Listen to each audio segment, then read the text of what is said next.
हाँ dear friends, brother and sister, आज मैं आपके सामने सोशल एंथ्रोपोलॉजी के क्लास 2 में एक बहुत ही महत्वपूर्ण बिंदु टैबू लेकर आया हूँ। टैबू का शाब्दिक अर्थ है निषेध, निषिद्ध अथवा वर्जना। चलिए इस पर हम लोग चर्चा करते हैं। अभी तक जितने भी क्लास लिया हूँ, पहले भी जो क्लास लिया हूँ, अभी तक जितना भी क्लास हुआ है, उन तमाम क्लास में मैंने, जैसे कि पिछले क्लास में था, मैंने टोटम पर पूरा क्लास ख़त्म कर दिया था। उससे जितना भी क्वेश्चन पूछेगा टोटम से, वो तमाम प्रश्नों का आंसर उस पिछले क्लास में था। कुछ भाई बहन का कहना हुआ कि टॉपिक वाइज ही क्लास दिया जाए तो ज़्यादा अच्छा होगा और समझने में आसानी होगा, इसलिए मैंने टॉपिक वाइज क्लास अब आज से दूंगा।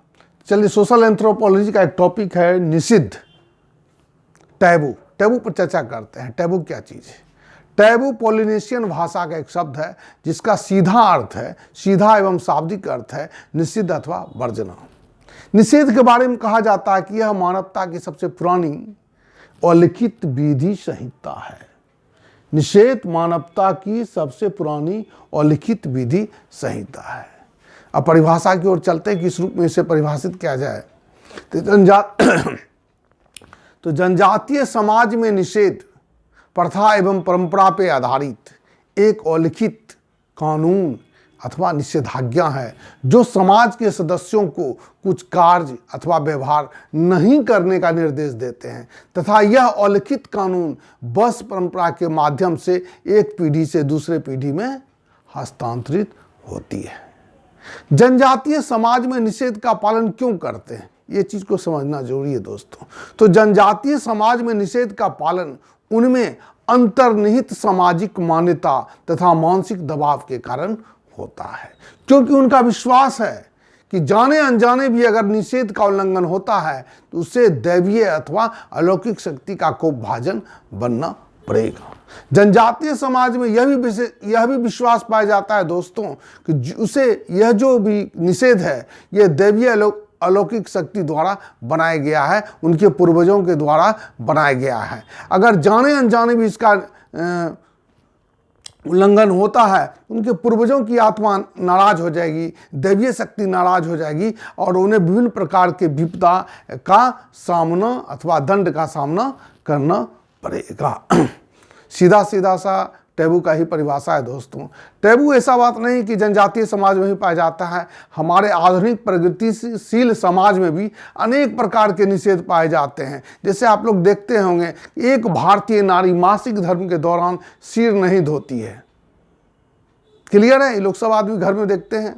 दूसरा है, एक भारतीय नारी अपने जेठ ससुर से प्रत्यक्ष वार्तालाप नहीं करती है, उसका नाम नहीं लेते हैं, पति का नाम नहीं लेती है, किसी समाज का अगर वयोवृद्ध है उसका नाम नहीं लेती है, जेठ और ससुर का नाम नहीं लेती है। इस प्रकार से हम लोग देखते हैं कि ये जो टैबू है, निषेध है, वर्जना है, यह आदिकालीन समाज के अतिरिक्त, जनजातीय समाज के अतिरिक्त हमारे वर्तमान की प्रगतिशील आधुनिक एवं सब समाज में भी किसी न किसी रूप में निश्चित रूप से पाए जाते हैं।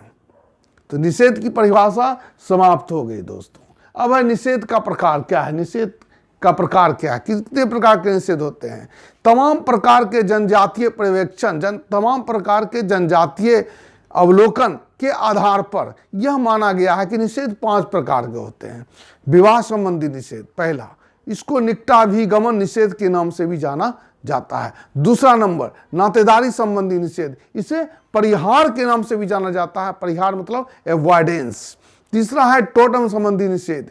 चौथा है गर्भ तथा शिशु जन्म संबंधी निषेध। आर्थिक क्रियाकलाप संबंधी निषेध अंतिम रूप से। इस प्रकार से निषेध 5 प्रकार के होते हैं और 5 प्रकार के निषेध का हम लोग चर्चा अगले क्लास में करेंगे, 1 बाय 1। चूंकि विशाल बड़ा है, इसका आंसर बड़ा होगा। तो निषेध के प्रकार 5 प्रकार के हैं। फिर मैं दोहरा देता हूं। विवाह संबंधी निषेध यानी निकटाभिगमन निषेध। दूसरा है नातेदारी संबंधी निषेध यानी परिहार। तीसरा है टोटम संबंधी निषेध। चौथा है गर्भ तथा शिशु जन्म संबंधी निषेध। और 5वां और अंतिम है आर्थिक क्रियाकलाप संबंधी निषेध।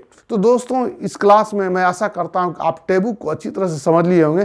टैबू की परिभाषा मैंने जो बोला हूं उसको आप लिख लिए होंगे, अथवा आप लिख सकते हैं, ये आपको लिख भी दिए हैं बोर्ड पर, आप इसको उतार सकते हैं। टैबू का कंप्लीट परिभाषा है, इसके आगे टैबू में और कुछ परिभाषा अंदर नहीं है। चलिए इंग्लिश में नीचे में परिभाषा लिख दिए हैं, उसको भी आप लोग लिख सकते हैं। The meaning of word taboo has been somewhat expanded in the social science to strong prohibition related to any area to human activity or custom that is sacred or forbidden based on moral judgment, religious belief और cultural norms। Clear है दोस्तों, है ना? तो दोस्तों इसके साथ ही taboo की परिभाषा यही समाप्त होती है। धन्यवाद।